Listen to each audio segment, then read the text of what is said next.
Donc pour le moment, nous sommes en train de déterrer l'arachide. Et vous voyez derrière, il y a les éléments chargés de déterrer qui sont en train de travailler avec le tracteur. Il y a d'autres qui sont en train de conditionner en fagot le mil qui a été récolté. Il y a aussi actuellement le maïs aussi qui est en train d'être coupé. Et comme c'est des activités à peu près connexes, nous sommes obligés un peu de nous rétablir en petits groupes pour pouvoir en tout cas tout faire et ne pas être en retard par rapport à la saison des pluies qui prend actuellement fin. Ce que je voudrais véritablement lancer ici comme message, c'est que l'agriculture est un secteur de résilience auquel doit participer toute la population et en particulier les retraités. Nous avons fait toute notre carrière dans la gendarmerie, qui, comme tout le monde le sait, est compétente dans les zones rurales. Cela nous a permis, déjà, jeunes officiers, de voir l'importance que l'agriculture avait. Et avec nos origines paysannes aussi, bon, nous sommes très tôt, en tout cas, projetés dans cette activité.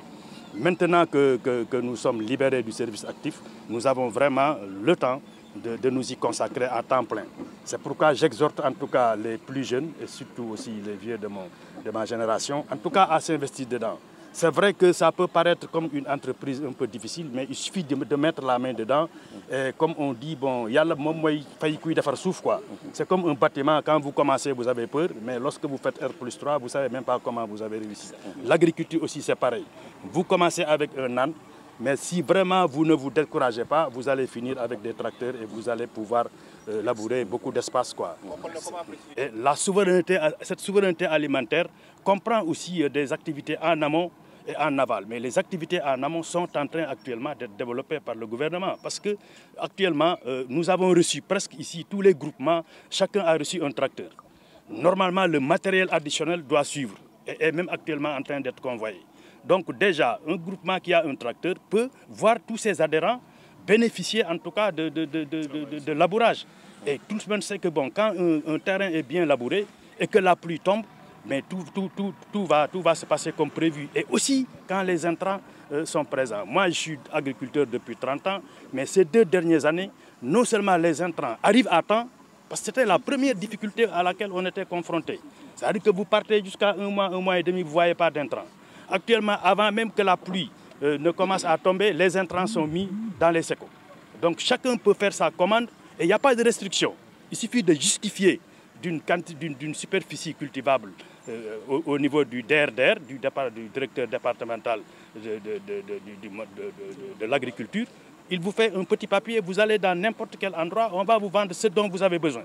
avec le monitoring de la gendarmerie et de tous les services qui sont compétents. Donc c'est organisé, c'est une distribution organisée et une distribution suffisante pour tout le monde. Une fois donc que vous avez du matériel pour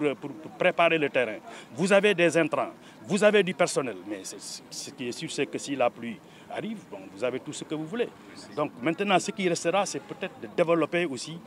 disons, une activité extra-hivernale. Permettre en tout cas aux gros producteurs de disposer de tout l'outillage qu'il faut pour pouvoir en tout cas faire la même chose en saison sèche. Merci. Permettez-moi de saluer toute la population ici présente, de saluer le gouverneur qui était avec nous depuis hier, mais aussi Madame le préfet et toute l'administration locale qui nous a accompagnés ici, le maire et tout le monde. Ça me réjouit d'être aujourd'hui sur Tamba, d'être sur cette parcelle d'arachide, mais ce n'est pas seulement une parcelle d'arachide pour moi. Mes services étaient en contact avec le colonel Sarr depuis le début de la campagne. La raison pour laquelle j'avais tenu à ce que des gens comme le colonel soient accompagnés, bien que je ne veux plus donner des tracteurs à des individus. Mais j'ai osé miser sur les hommes de tenue en retraite parce qu'ils sont disciplinés, ils ont été formés dans la discipline, ils ont été formés dans la rigueur, raison pour laquelle il y a un de mes conseillers techniques du nom de colonel Wardini à qui j'ai confié la tâche d'envisager de créer ce que j'appelle la brigade de la souveraineté alimentaire. Qui dit brigade dit homme de tenue. Pourquoi cette expérience avec le colonel est extrêmement importante? il prend la retraite, il retourne dans son foyer, dans sa zone natale. Parce qu'aujourd'hui, avoir le grade de colonel dans l'armée, dans n'importe quel pays du monde, si on dit réussite, tu as réussi. Tu pouvais acheter une belle maison à Dakar et rester là-bas. Il est revenu dans cette terre natale et pratiquer ce que j'appelle Sokali Sagor.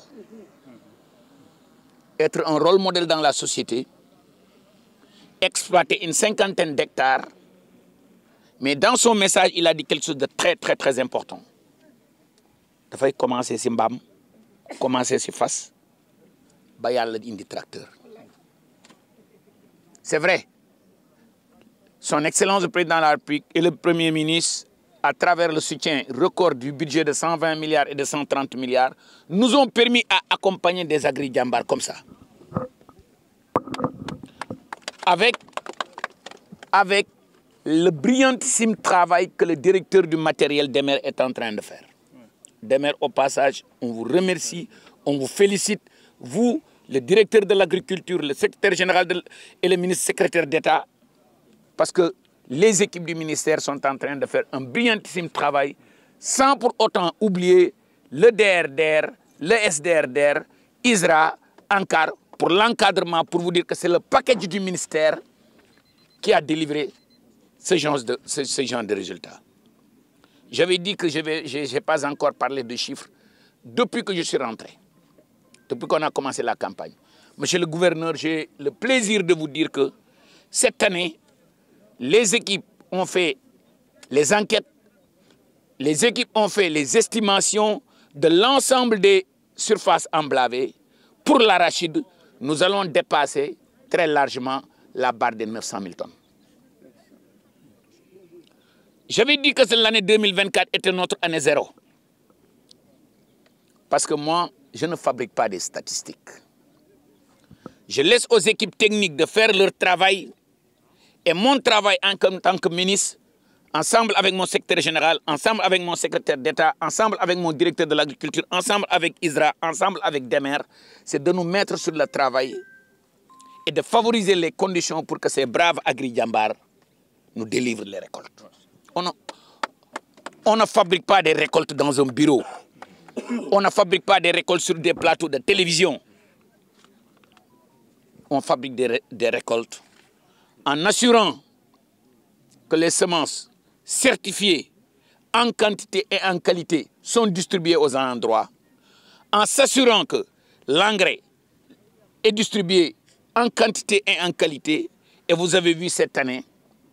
au passage, je félicite le brillantissime travail que Dr Alfred Tin de l'Institut national de pédologie est en train de faire, parce qu'on est en train d'accélérer sur le solage, le phosphatage, l'amendement organique. Le directeur de l'ANCAR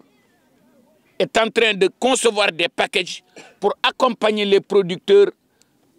Les volontaires agricoles sont en train de faire de leur mieux pour vous dire que c'est ce package-là qui délivre ces genres de résultats. En tout cas, j'ai le plaisir d'annoncer aux Sénégalais que cette année-ci, Inch'Allah, les techniciens m'ont dit que les récoltes vont dépasser la barre, pour l'arachide, ils vont dépasser la barre des 900 000 tonnes. Et ça, pour vous dire combien je valorise les efforts que le DRDR est en train de faire, combien je valorise les efforts que les acteurs sont en train de faire. Maintenant, la deuxième annonce que je vais faire, monsieur le colonel, j'ai envie de faire de vous l'un des premiers cumans de Tamba. Parce que on vous a certes donné un tracteur, mais je vais instruire le DEMER d'organiser une cuman qui n'est rien d'autre qu'un GIE de mécanisation pour vous permettre non seulement de cultiver vos parcelles, mais tous les paysans qui sont dans vos alentours, s'ils veulent maintenant s'ils veulent avoir de la mécanisation, ils disent allô tracteur, maintenant vous allez leur accompagner, mais on va prévoir dans le budget de 2026 une partie des subventions pour subventionner les heures de service agricole. De telle sorte que quand le GIE, donc si je ne me trompe pas, monsieur le gouverneur, vous vous êtes formalisé à travers une structure qui s'appelle Privé Charen Global Business SURL, n'est-ce pas? le colonel, qu'est-ce qu'il a fait? Il s'est rapproché des services du ministère. Bien qu'il soit un bon agriculteur, les gens l'ont formé. Il s'est formalisé. Après 3 ans, mon colonel, vous n'aurez plus besoin de nous. Parce que vous serez en mesure de vous faire financer. Et on est en train de réfléchir sur des mécanismes de financement pour accompagner ces gens qui ont été formés, qui ont été formalisés. La deuxième requête maintenant, monsieur le colonel, que j'essaierai de vous faire, tous ces petits agriculteurs qui vous entourent, regroupez-les au sein d'une coopérative agricole communautaire. Et maintenant, ça c'est l'accélérateur de croissance pour vous. Vous avez 50 hectares, vous prenez un rayon de 200 hectares, vous avez une cumin. Le colonel a dit quelque chose de très important, la maîtrise de l'eau. Parce que le colonel veut cultiver 12 mois sur 12. Je lance un appel à nos partenaires techniques et financiers. Je lance un appel à mes patrons. On dit souvent l'accès universel à l'énergie. C'est très important. Moi, je demeure absolument convaincu que l'accès universel à l'eau pour les paysans. Aujourd'hui, avec la discipline des forces de défense et de sécurité, sur les 525 communes rurales du pays, si dans chaque commune on a 4 forages télescopiques qui vont jusqu'à la nappe maestricienne, vous arrosez le pays. Vous arrosez le pays. Avec un budget de moins de 50 milliards, disons maximum 70 milliards, on construit ces 2100 forages.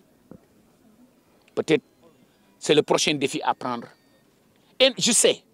et je demeure absolument convaincu que nous pouvons compter sur les forces de défense et de sécurité. Nous sommes... pour lëndëm moo fi nekkoon waaye dama daj ak yi dama demoon luyee benn 80 fay naa ci 7 millions 500 mu dindil ma ak yëpp ma bay ko gerte dellu ko bayaat ni mboq te la ma waroon a daj ëpp na loolu waaye foofu la sama doole toll comme du loolu rek mooy doon soxla si soo dindi ak yi ba noppi da nga faa war a liggéey ca la fa war a liggéey ay moyens lay doon te moyens yombul kon da ngay seet la nga mën rek nga def noonu beneen yoon itam boo mënaatee leneen def leneen kon su fekkee ne ñu ngi dundee noonu di laal fuñ jot di def nañ mënee te duñ weesu liñ man ndax duñ dugg ci alali jàmbur duñ laal keneen duñ def dara liñ man rek loolu la ñuy def moo tax ñu defee ko noonu su beneen yoon itam buñ mën a amaatee leneen def leneen waaye nag seen yoon li ma ci gën a neex dëgg-dëgg mooy fii 96 laa fi ñëw xëy na tool bi ñëw ngeen fi tey gis ko nii waaye at mu jot def naa lu mel nii te kenn mosuma nemmeeku kenn mosu ñëw ne yow yaa ngi liggéey wala liggéeyoo. kon ministre mosul ñëw fii. mukk kenn mosu fee ñëw at mu jot def naa lu mel nii ba ma nekk ci dëkk bu mag ba sax mos naa faa bay mboq moo xam ne moo ëpp mii lii 40 hectares moo fi nekk boor bi 25 moo fi nekk boor bi 25 boo ko sekkee muy 40 hectares toolu gerte bi ngeen jaaraan 40 la. toolu gerte ba ci kanam 40 la toolu dugub ba ca nekk kër ga ñu góob ko ba dajal ko boobu itam 40 hectares la. dugub basi bi. dugub basi bi moom 20 hectares la.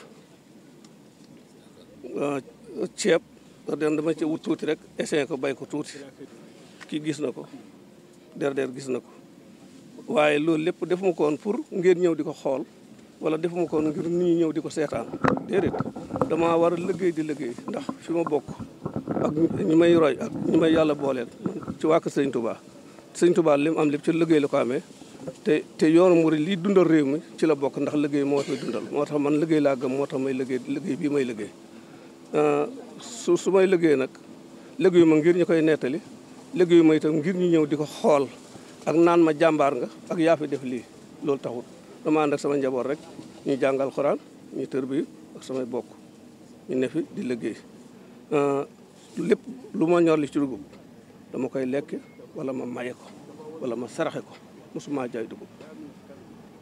ñu dëkk man xam nañ loolu su ma ci dindee la may lekk ku jaaxle boo ñëwee ma dimbale la bu ma ci amee lu ma war a génne addiye dama koy teg ci oto yóbbu dem joxe ci ko addiye waaye du ma ko jaay li ci def ma lekk ko mosuma am itam taal bi bu taw ci benn buntu kër nit laar bi laaraan mosul am taal bi bu ma am maa lay dundal maa la gàddu sa lépp taal bi bu mu am itam li may lekk loolu ngay lekk aw ma ñaari dépasse kii togg lii kii togg la déedéet benn togg bi rek ñun ñëpp ñoo ko bokk noonu laay dundee noonu laa nekkee fii itam kon su ngeen ñëwee bu fi jaadu na ñu wax leen ne nii la ñuy dundee waaye jaadu na itam ñu war leen ne suñ amoon ay moyens dinañ gën a yokk suñu loxo te kon dinañ gën a mën a liggéey itam am itam loo xam ne yàlla moo ko def ci sama diggante ak doomu aadama yi réew mi ma nekk luñ dégg ne maa ngi ci ñëpp cay nekk at ma mi fi njëkk bay mboq dama doon wër réew mi di jënd ñetti kilo juróomi kilo at moom ma war am naa ci 20 tonnes bi mu ñore jiw wi rek damaa woon ba ci déwén saa réew mi yëpp di bay mboq ndax dañu yaakaar ne mboq mbay lakk rek waaye kenn du ko bay pour togg sesam bi maa ko fi jëkk andi si sow moo ma ko jox ma ñëw bay ko fii ba ma ko fi bayee ba léegi ñëpp ci dugg mboq mi itam comme nit ñi gis nañ ma defee nii fi mu ne koo wax mu ne man de bu déwee ne mboq laay bay yàlla moo def loolu sama diggante ak nit ñi dañ maa bàyyi xel jël seen yaakaar teg ko ci man lu ma nekk dañ cay nekk kon jaadu na lu may nekk mu doon loo xam ne dafay jëriñ ñëpp waaye jaadu na te may nekk ci loo xam ne te day amal nit ñi njëriñ loolu moo tax waaye du leneen kon noo ngi leen di sant ñëpp di leen gërëm dalee ko nag ci yow mi nga xam ne yaa fi ñëwal sa bopp ak ñi nga xam ne ñooy say kilif ak ñi nga xam ne yow yaa leen ilif ak sa yitte ak sa taxawaay ak sa bëgg réew mi ak bëgg liggéey ndax soo bëggatoon liggéey duñu la dénk lii ñu la dénk soo bëggatoon liggéey duñu la dénk li ñu la dénk soo bëggatoon liggéey bi ñu la ko dénkee itam da ngay toog rek ci sa climatiseur di wax naan def leen ni def leen naat boobaa itam dañ koy def waaye nag nit li ci gën a baax mooy liñ ko dénk mu soxla ko bëgg ko moo waral nga def nii moo waral itam nga dundal ko te boo ko dundalee itam day dund. yaa ngi koy wax léegi sama baay. kii tey lañ mës a gis ku bokk ci yéen di ko li ma wax tey laa mës a gis ku bokk ci yéen mu ñëw fii dama daan béyee sama doole rek jiw yi kenn joxuma ko maa ko béyal sama bopp. gisoo façon jiw bi nag gisoo bii nga weex gisoo bii nga xonq tool bi yëpp noonu la li ak yeneen gerte maay denc sama bopp jiw bay naa 4 tonnes gerte 4 tonnes yooyu yëpp maa ko dencaloon sama bopp xolli ko bay ko waaw. monsieur le ministre bu baax a baax ci taxawaay bi ndax depuis avant-hier ñu ngi koy suivre Kédougou après Kédougou mu def Tamba tey mu ngi nii ci département bu Koumpentoum bokk ci Tamba nekk ci toolu sëñ Baara yi ci naaj bu tàng des fois sax mu guddee wàcc donc mais li ko jar moo ko jar mooy que def suivi xool fan la nawet bi toll comme ni ko sëñ bi waxee rek ginnaaw ñoom moom am toolu boppam mu ngi saytu toolam chaque jour kon moom mi ñu dénk mbay mi bu ñëwee di saytu tool yi def na li ko war donc ñu ngi koy féliciter bu baax a baax ci taxawaayam waaye tamit di jaajëfal administration territoriale bi rawatina le gouverneur ndax gis nañ ñoom it seen taxawaay bi mu duggee ci région ba léegi ñu ngi koy accompagner di ko taxaw lii nag dafa bokk ci rek li nga xamante ni tey ñoom la yàlla dénk nguur gi ci liñ diggaale askan wi ndax xam ngeen seen programme bi ñu teg axe 1 bi dafa wax économie compétitive mënoo ko wax tant que moo amoo souveraineté alimentaire bi nag mooy lii tey lépp loo xam ne ñu ngi koy dundee ñu mën di ko bay tey maïs demoon nañ ba ay jamono yaakaar naa déggoon naa ministre di ko wax ci ay jamono lu ci bëri dañ ko doon jéggaani ci biir réew mi daanaka mosuñ produire sax loo xam ne danañ 450 000 tonnes la ñuy importe vous vous rendez compte donc bu ñu ñëwee gis Cheikh Sëñ Bara nekk champion ci production boobu mu bàyyi yitteem ñëw naaj bu tàng bi ak yoon bi nu mu méttee ñëw encouragé ko xool ay toolam man jàpp naa comme ni ko sëñ bi waxee dëwën production bi dina gën a yokkaat ndax ñu bëri danañ roy ci moom waaye tamit dina jox encouragement dina jox motivation d'autres producteurs ñu intégrer la production du maïs dans leur activité en tout cas sant nañ bu baax a baax le monsieur le ministre di jaajëfal sëriñ bu baax ndax wax dëgg yàlla mi jaajëfal ministre nag parce que bi ñu jotee vidéo yi tool bi yónnee ko immédiatement daf ma woo boole mag chef de cabinet na ma fii soobee yàlla dinaa fa dem te ni mu ko waxee noonu la ko defee loolu mooy pas-pas loolu mooy taxawaay kon ñu jaajëfal ko jaajëfal le DRDR également ci taxawaay bi ndax li yëpp encadrement aussi am na ci kon di leen jaajëfal ci encadrement taxawaay bi incha allah. donc di ko teg suñu loxo yow mi nga xam ne nii suñu sëriñ nga suñu kilifa nga te roy waa nga bi ma honorable député invité envoyé un message dama ne ko nu ma mën a def danaa ñëw fii ñëw bi nax ñëw bu ma neex la yéen a tudd soriwaay gi waaye man bànneex bi laa gis yéen a tudd soriwaay bi mais exemple bi nga nekk ci société bi man moom laa gis dañ ne nag soo bëggee xam aw yoon da ngay ànd ak xam yoon wa parce que yow mi nga xam ni yàlla def na 1984 suma juumul 96 nga sanc fii sante ko alxuraan sante ko jaamu yàlla sante ko liggéey sante ko aussi am na njariñ askan wi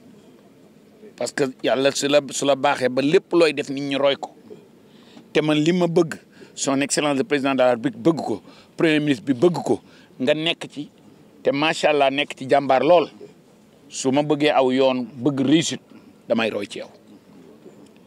d'abord fi may doore mooy yàlla na la yàlla bàyyi si njaboot gi du yàgg te yàlla na nga fekke te tal sëriñ bi mi ngi exploité plus de 135 hectares mi ngi récoltam ren kese gerte gi war nañ ko biñ ko xayma dana dépassé 52 tonnes mboq mi biñ ko xayma dana dépassé 100 tonnes dugubu bës bi biñ ko xayma dana dépassé 16 tonnes 500 dugub bi suuna ji biñ ko xayma dana dépassé 48 tonnes te dégg ngeen ko li mu wax nee na amul dugub ju muy jaay da koy dundalee donga yi dund ci moom ak njabootam joxe ci addiya ñi ko wër mu dimbale leen ci kooku ministre de l'agriculture et de la souveraineté alimentaire buy wër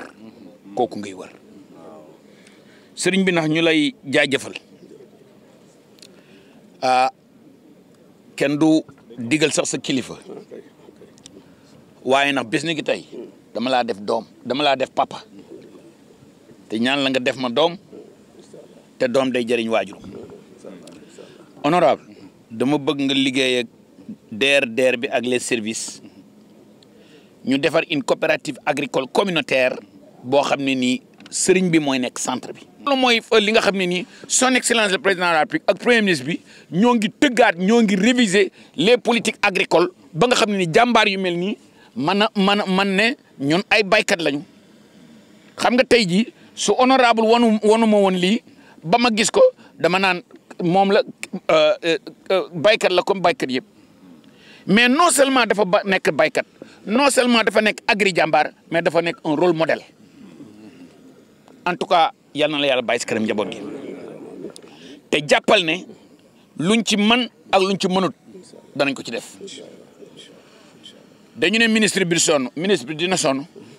mais soo gisee succès yu mel nii daf lay fulaat doole daf lay fulaat motivation te juste maintenant un appel que je lance aux Sénégalais surtout Sénégalais yi nga xam ne nii yàlla dénk na leen ñu am maqaama ñu am doole ñu am alal boo xam ne mën nañoo influencer nit ñi moo xam joueur football kan nga moo xam waykat nga moo xam jàngkat nga moo xam sëriñ nga moo xam politicien nga influencer bi nga xam ne ni sëriñ Bara Sy mi ngi koy influencer positivement à la population loolu lañ war a roy loolu lañ war di roy parce que liy defar dëkk bi du jëlee xaalis indi fii liy defar dëkk bi étranger du jóge dëkkam ñëw defar ko ce sont des citoyens modèles comme ça ñooy defar dëkk bi te yàlla suñu borom nag dafa waxoon lenn sooy door lu baax defal la nga man la nga mënul nga ñaan ma ko te sëriñ bi ñoo ngi lay ñaan yow tamit man de ci ministère bi ma nekk lu ma mën ak lu ma mënul dinaa ko def waaye nag yéen comme ay borom barke ngeen dama bëgg nga ñaanal son excellence le président de la République ñaanal premier ministre bi ñaanal suñu ministère ba li nga xam ne nii moom la ñu yéene Sénégalais yi mooy jox Sénégalais yi autosuffisance alimentaire jox Sénégalais yi créer ay emploi pour la jeunesse créer ay emploi pour les femmes créer réduire la pauvreté rurale nga daaneel ñu si te di la gërëm di la sant gouverneur nag yow ak sa préfet yi ak sa sous préfet yi administration territoriale bi ñoo ngi leen di gërëm di leen sant parce que mënoon nga ne su may ñëw ci réew mi di seet si da nga may wan fi gën a jege rek fi gën a nooy rek mais bi ma duggee ci ministère bi ba léegi amul fenn foo xam ne nii nëbb nga ma ko sori sax amatul parce que Sénégal benn dëkk la fépp sénégalais nekk rek soriwul en tout cas yow tamit ñoo ngi lay remercier yow ak sa administration territoriale bi di la gërëm di la sant DRDR bi aussi man mu indi ma fi ministre wala mu indi fi gouverneur déjà le seul fait nga ne ministre tey la ma sa taxaw fii loolu rek sedd na sama xol te je sais que aussi son excellence le président de la république ak premier ministre bi Ousmane Sonko lii dana sedd seen xol lii moo tax des fonctionnaires modèles comme vous ñooñu la ñuy wër yow tamit liggéey bi yàlla nañu yàlla dimbale ba ngay dégg ministre de l' agriculture yàlla nañu yàlla dimbale ba lépp loolu liggéey fii mu barkeel ci parce que yéen a xam terrain bi yéen ay techniciens yi yéen ay professionnels yi te su ngeen lëkkaloog population bi kuy ut ko mu fanaan ak kuy ut ko mu wéttali duñu xuloo en tout cas ñoo ngi leen di gërëm di leen sant je vous remercie. ñaata lañ am maïs mboq ñaata lañ ci bay ren ci Sénégal loolu ndax li tax ma ko bëgg koo defee fii te pour mooy féddale njàmbaar gi nga jàmbaar yow ak sa waa kër ak maïs bi la ngi ciy def daaw ñoo ngi produire maïs 495 000 tonnes ren production maïs bi dina dem ba 639 000 tonnes loolu moo lay wan ne la jéego yi ñu ci am takku na te li ma ci gën a neex ci performance bi jóge 495 000 tonnes ba 639 000 tonnes semence yi ñu emblavé 204 000 lañ emblavé daaw hectares 204 000 hectares la ñu emblavé daaw mais tellement semence bi dafa teel a ñëw engrais bi teel a ñëw DRDR yi teel a dugg ci dëkk bi DRDR dugg ci àll bi ANCAR jàpp ci ren 164 000 hectares rek lañ def avec 164 000 hectares on a produit 639 000 tonnes. On a parce qu'on a un programme de Dara, on l'a fait avec Khalcom, on l'a fait tout récemment avec c'était à Kédougou, on l'a fait à Kédougou. Honorable, j'aimerais aussi signer avec la coopérative la convention de partenariat, avec le marabout une convention de partenariat et voir maintenant même avec nos services comment ces apprenants à l'école coranique puissent être formés, formalisés dans le cadre de la loi d'orientation agro-silvopastorale, parce que certes c'est une école coranique, mais je peux aussi dire que c'est une école professionnelle. Parce que ces talibés, ces apprenants coraniques, quand ils viennent ici, ils vont apprendre le Coran, ils vont apprendre à cultiver, ils vont apprendre à faire des éleveurs, ils vont apprendre les différentes spéculations. En tout cas, Serigne bi, on est très content. Ñu ko sañcee nag defar nañ fi ku ne mbakki yëpp dëkk fii leen jànge booy dem di nga gis daara jàng fee ne suñu Abdou Karim Makarimul Akhlaq ñun ak moom ñoo bokkoon daara ji nekk fi bindandoo ay kaamil ak lépp moo fi ñëw gis ne daara ji de xaw naa kii nam ma ko waxee mu ne ma sama xol tooy léegi nag bëggoon naa de ku ma may autorisation ma def sama loxo ci daara ji ñu ne ko mu ngoog Mbàkke noo ko bëggee rek mu ne defar bam na bay yi ma jox leen rek ngeen wéyal fa suñ sëriñ ba ñu doon jàngal fi lam doon def ngeen def ko kon dëkk la boo xam ne bii fa tabaarakallaahu dëkk la boo xam ne bii it ñu am jom ñi ngi fi ñu bëgg a liggéey ñi ngi fi waaye it nag adduna am na ay jafe-jafe am na rupture bu am comme vous le dites am na rupture bu am constaté nañ ko waaye nag xam ngeen ne yéen fa ngeen visé yéen a ngi dem waaye yeggagu leen fa kon ñun itam li ñu yaakaaroon ci yéen yéen a ngi ci yoon wi waaye yeggagu leen fa fii de suñuy doléance mooy lan dëkk la boo xam ne bii mbay ak sàmm leen xam bu ko defee kon bëgg nañ ko ñu dimbale ci avoir la semence de bonne qualité la semence de bonne qualité say collaborateur nañ xam loolu da ngeen di joxe alal ju bari da ngeen di joxe ay ordre rek ay lu ne waaye nag war ngeen a am ay nit ay techniciens ak i techniciens sur le terrain yoo xam ne ñii dañuy vérifier ak a dénoncer yenn yi nga xam ne mi ngi am ci loolu semence de bonne qualité monsieur le ministre soxla nañ ko lool soxla nañ it nag wax dëgg yàlla pour le rendement soxla nañu engrais te yooyu yëpp it biñ ko soxla nañ ko muy ñëw à temps soxla nañ ni ma ko waxee ay techniciens yu ñuy accompagner am na ci madame Diaw leen ana madame Diaw madame Diaw ñëw na fi fekk na gerte yi fa tabaarakallaahu sune yi yëpp dem nañ bay bëgg a focc ka def yooyu dafa wër tool yëpp sëñ bi tool bu mu ci dem dana attirer attention borom tool bi ci yoo xam ne yii yàgg nañoo bay yàgg nañoo def lu ne waaye mosuñ cee def attention kon nag ay techniciens ak techniciennes yu nekk sur le terrain tey ñëw à temps kii ni bi mu ñëwee nee naa ko wax dëgg yàlla soo ñëwoon du jiitu ñuy ruuj nii mu demee du ñu demee ndax balaa nga ruuj da nga ko wax da nga waxtaan ak moom mooy la parcelles yii de nangam nga fi war a bay moo ëpp rendement fii nangam nga fi war a bay moo ëpp rendement boo koy ruuj ni nga ko war a ruujee waaye malheureusement dafa ñëw un peu trop tard kon nag loolu bëgg nañ ku ñu accompagner ci lu mel ni ndimbal yooyu techniciens yi di ñu jox semence de bonne qualité engrais accompagnement des techniciens soxla nañ ko loolu dëkk bi it monsieur le ministre at mi fukki weer ak ñaar la ñeenti weer lañ ciy bay nawet waaw juróom-ñetti weer yi ci des du ñuy def gis nga gone yii di jël gaal yi yal na yàlla dakkal loolu te dakkal ko ci jàmm ak salaam problème boobu gouvernement bi am population bi am ko ñun le monde rural am nañ ko suñu gone yi fii nii ndax gone goo xam ne gii année bi 4 mois la ciy liggéey noppi dootu am leneen lu mu def kon nag monsieur le ministre ñi ngi yalwaan une politique de motivation boo xam ne bii dafay mën a retenir gone yi fii ci dëkk bi ñuy yëngatu di gagner seen vie ci kanam seeni yaay ak seeni baay loola nag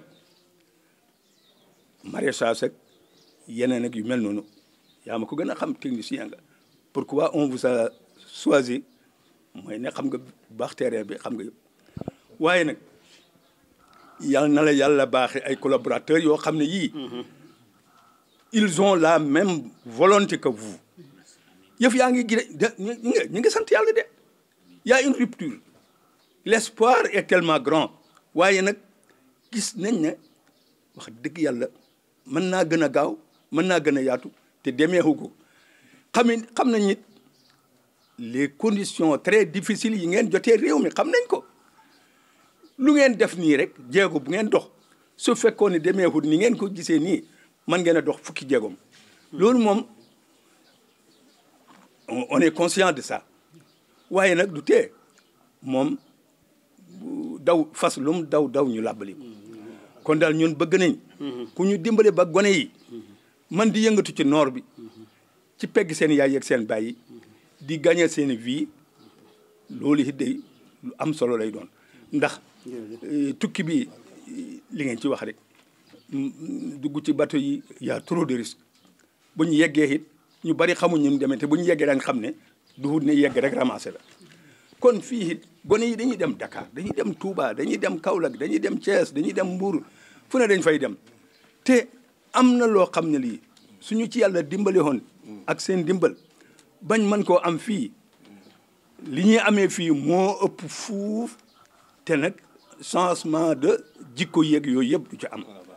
kon loolu ñu ngi la ci ñaan dimbal monsieur le ministre. da ngay defe ne dama wax rek pour waxu yaru mais at yi nga am man ma nekk ministre bu bees nga xam lu dul jaamu yàlla ak bay ak sàmm soo ma diggalee ma dégg li nga wax noonu sëriñ bi 1000% laa d'accord ak moom damay doore ci semence bi ma demee assemblée nationale li ma leen njëkk a dig mooy reconstituer le capital semencier yàlla dafa def man banque laa liggéeyee ba def ci ñaar fukki at bitim réew bi may ñëw li gënoon a yomb mooy dem liggéey ci banque yi man maa nekkoon vice président banque CEDEAO bi ma ñibbisee càmm moo ma jox liggéey bi man politique ma jomaay xamuma woon Sonko benn yoon laa mas a gisanteeg moom lu matut fanweeri minute numéro sax amu ko bañ may nommé bañ ma woowaan ma jëluma bi ma yeewoo mu bind ne man maay premier ministre bi woo ma yàlla def ñu dénk ma li ñu ma dénk xam nga ku jànge mbay ak càmm si sa poos kenn du la wax fi ngay jaar parce que juum nga juumati ba ma njëkkee ñëw di investir Sénégal 250 millions la perte Kaolack ma ñëwaat ubbi usine dëwlin Touba usine bi tey nga am gerte suba doo am gerte donc xam naa lan mooy njariñu gerte gu baax xam naa lan mooy politique de souveraineté njariñam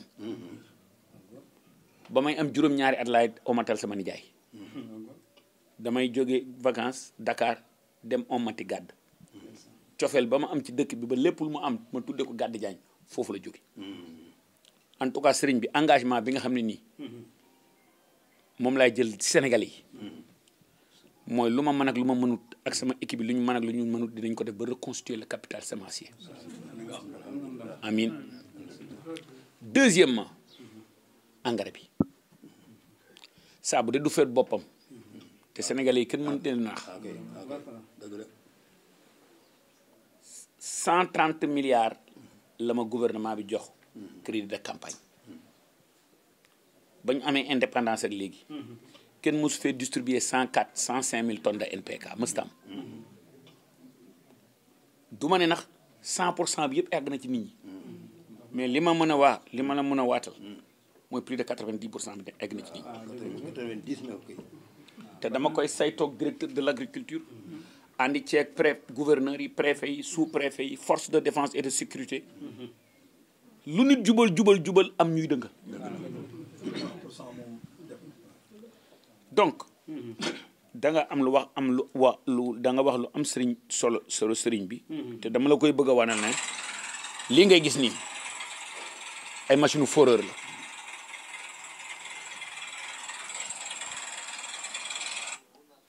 dama ne accès universel à l'eau pour tous les paysans et éleveurs 12 mois sur 12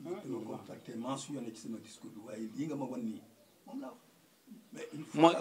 xoolal li ngay wax nii dama lay wax ne la loolu la coopérative agricole communautaire yi dina la def parce que tey su ma ñëwee ci ab gox gis mag ñu mel ni yéen baykat yu mel ni yéen nga xam ne mën nañoo influencer ñëpp ñi leen wër ma defal la benn CUMA mooy centre de mécanisation ubbil la fa benn wala ñaari forage yoo xam ne nii su askan wi bayee noor ba pare nawet bi ñun ñëpp nga ne kaay leen ñu bay maraîchage 8 mois yooyu soo ko defee benn yoon ñaari yoon da ngay mën a defaraat sa beneen dëkk defal ko forage beneen dëkk defal ko forage beneen dëkk defal su ko defee centre de mécanisation yu ñu tuddee CUMA yooyu moom mooy tas forage yi tas aloo tracteurs yi ci biir réew mi tant que loolu amut autosuffisance mentale léegi nag ñu war a former agriculteurs yi dama wax ma ne xam nga sànq dama laa wax papa ne la jàng si sa poos moo gën a metti ci jàng yi da ngay ñëw nga commencé bay ñu ne la defal forage nga def forage ka lay defal forage ba xamul ban napp mooy ndox mu baax xam nga ndox mën naa génn kese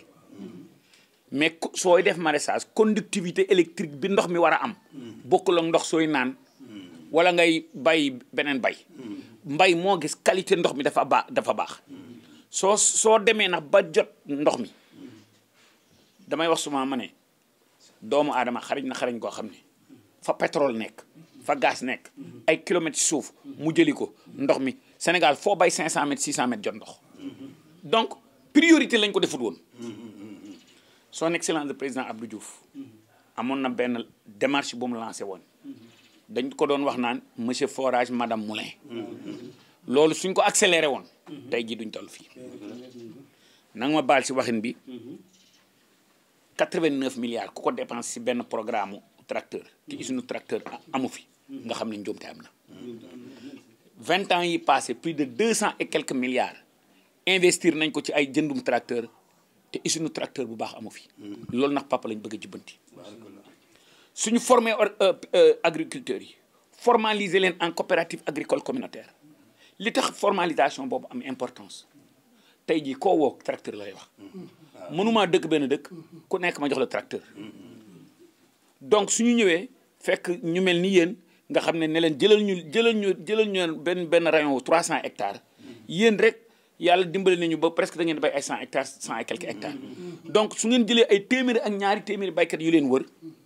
soo bayalee sa bopp ba pare ñu ne allo tracteur nga dem bayal kooku au lieu suñu dee ni ñu koy joxee subvention engrais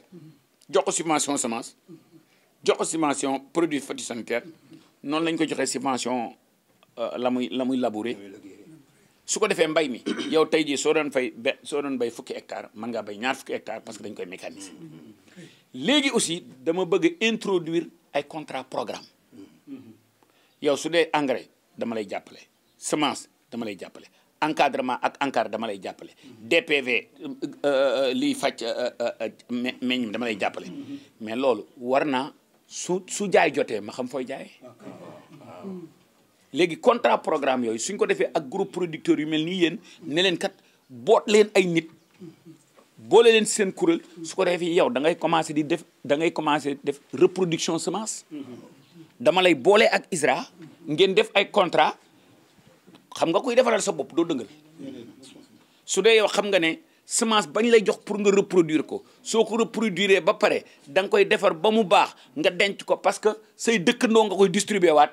kenn du dëngal léegi nag loolu mooy mbayum noor bi mbayum nawet mi mbayum nawet bi su weesee ñu door a def nag programme de spéculation yi pour la saison hors hivernale. ku nangoo liggéey boo xamee ay 3 millions di ko def ci gaal yi di dem ñàkk a xam rek la waaye mënees naa liggéey sama bëgguma sama doom gën a dem biti def naa nag 10 ans Amérique waaye ba ma fay dem xale laa aw ma jabar aw ma dara bi ma ñibbisee lii laa gën ndax fii laa newoon di bay surga laa xoon moo xam ñëw di bay si moo tax ma ne dañoo xaw a bokk jikko man ak yow gooma loolu man la fii danaa am 7 mois bi ma dem la baax 7 mois danaa baax ma dem ba lii laa dem ku may ñaanal it daf may ñaanal mu dem ci kanam monsieur le ministre bëgg naa nga boole ma ñëw toog sama kër xollil ko sama bopp ak loxo boo bëggee yee ma ne la déedéet man semence yi ma xam yëpp maay toog du ma ko xolli ci machine loxo laa koy xollee fay ñi toog tànnal ma ko ba mu set ma ñëw ji ko bàyyal ko sama bopp du ma jënd kilo xottu juróom-benn téeméer ak juróom fukk di ko bàyyi ci mbedd mi duñ ko jaayee ñeen fukk duñ ko jaayee téeméer dama koy bay garder ko suñ ma joxee këyit ne ma joxal diw sàngam semence su ñëwee li nga xam ne moom la ma yoon sant su ko defee ma jox ko gerte gi su ko defut ma ne ko demal man sama gerte gi ISRA laa ko jëndee tappale wu ma ko su ko defee nag ministre le ministère ñaari at yii nii man ne Darou Salaam yëg naa sama bopp bu baax ci engrais bi ñaari at yii su fekkee dëgg rek lay wax yëg naa sama bopp bu baax ci engrais bi te ma wax la ne la xam naa engrais xamuma engrais loolu mi ngi mel ni géej gi xam na ndox tool yi ko xool xam ne engrais nañ ko bu fekkee dëgg rek la ñuy wax xam na gerte xam na ngooñ gerte gi ñor na xom man de li may def mooy ñaanal leen yàlla bàyyi leen fi bàyyi ñu fi ngeen gën ñoo jàppale waaye monsieur le ministère yii rek ba ma demee ci Balde ñu boole ma ak moom dama ne ko ñëw ma fi lu dul semence certifiée laa bëgg nga jàppale ma du leneen soo ma mënee jàppale ci semence certifiée ñu jaay ma jënd dama bëgg bay te qualité laa bëgg bay yéen ñii nga xam ne yéen a fi ne monsieur le ministère bëgg naa nga boole ma ak ISRA damay baykat bu mag tool bii mën naa la ci wan ñetti tool ma ko naan gis nga tey ñëw gi ngeen ñëw fii xamul lu ma jaralut bi ma waxee ne ma dañuy ñëw waaye sa kër la ñuy yendu fa la ñuy xañee misira lañ dem ñetti xar yi téeméeri junne ak lu teg laa ko jëndee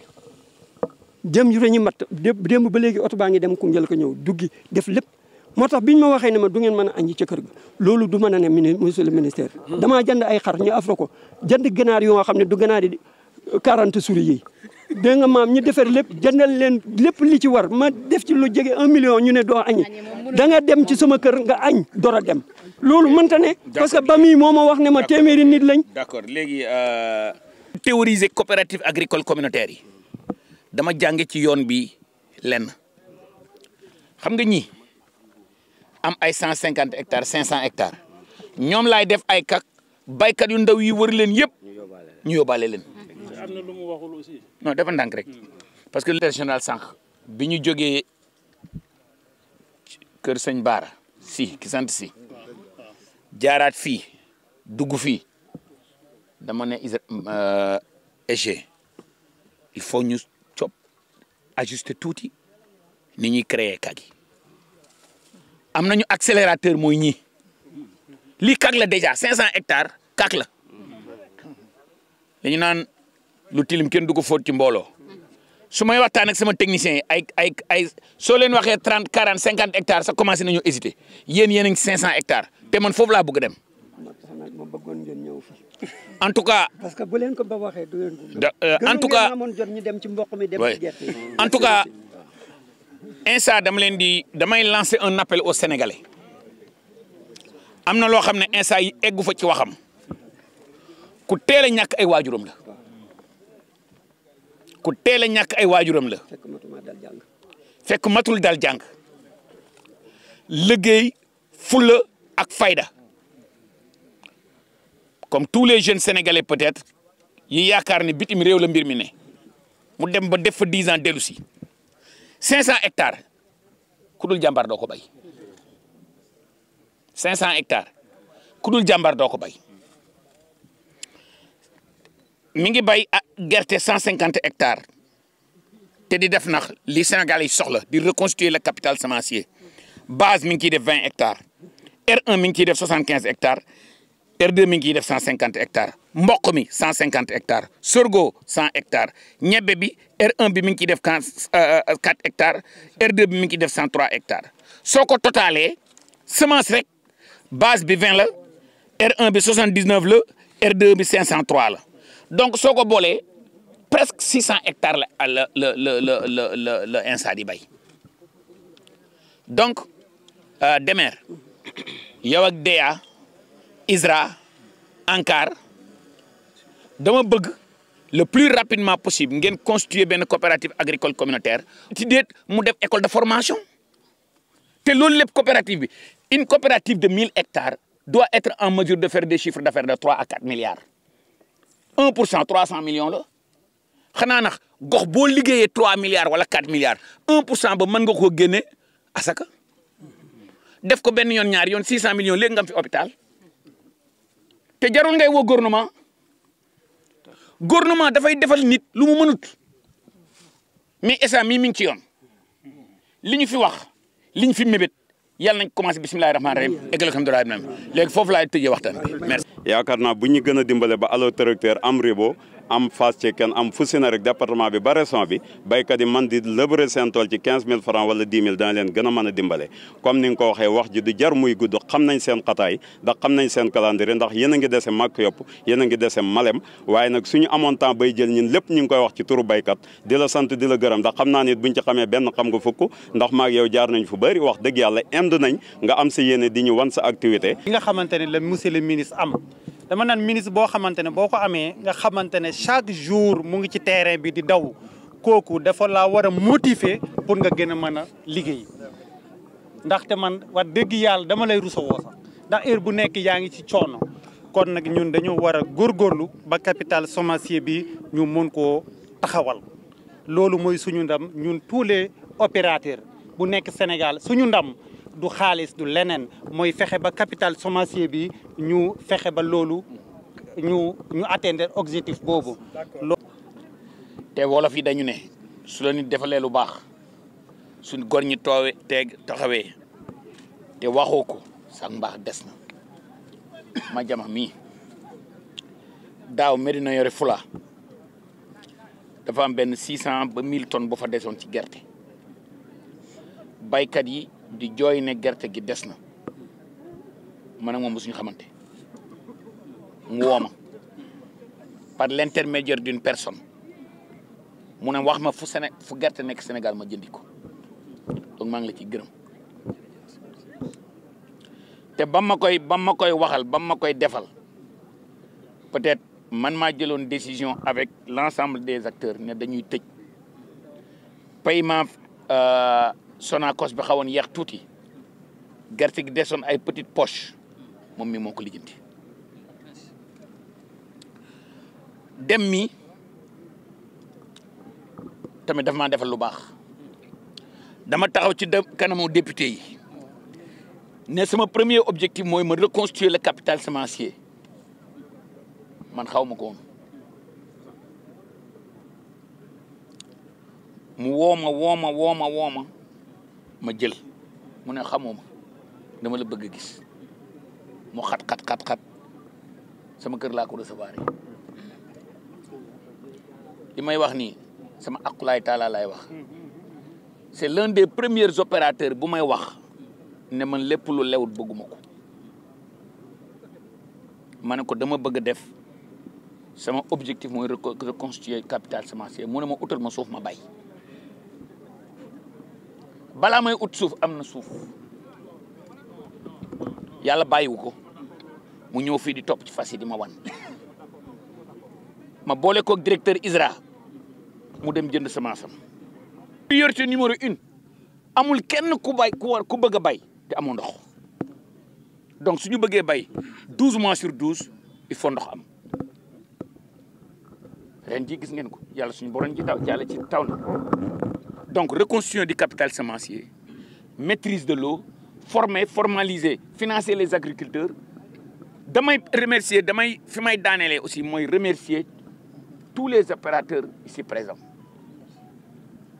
yow mi bokk nga ci parce que opérateurs yi ñu ci bari defe nañ ne opérateurs yi dañuy dëngal waaye ñi ciy jubal aussi bari na fi may daanelee mooy remercier son excellence président de la République ak premier ministre bi féliciter leen non seulement sur les budgets records yi ñu jàppalee ministère bi gis ngeen le conseil supérieur d'orientation sur la loi d'orientation agro-sylvo-pastorale et halieutique pendant 20 ans baykat mënta fëgg dënam ne man baykat la parce que instituteur bi mën na ko policier bi man ko préfet bi man ko gouverneur bi man ko pourquoi baykat boor ko mën a def. y a des organes qui vont se prononcer sur le prix. J'ai convoqué une réunion le vendredi, je sais pas, le vendredi prochain, le jeudi prochain, j'ai convoqué une réunion avec tous les acteurs de la filière pour se prononcer sur les prix. Et après, on va donner des recommandations à l'autorité. Le Premier ministre va organiser un conseil interministériel. Il va entendre tout le monde et il va se décider. En tout cas, 900 et quelques mille tonnes, il y a assez pour les usines. Et peut-être il y a assez pour les exportateurs. Mais c'est la filière qui va décider. Et en tout cas, monsieur le gouverneur, yéen tamit yàlla na la yàlla fay. Merci beaucoup.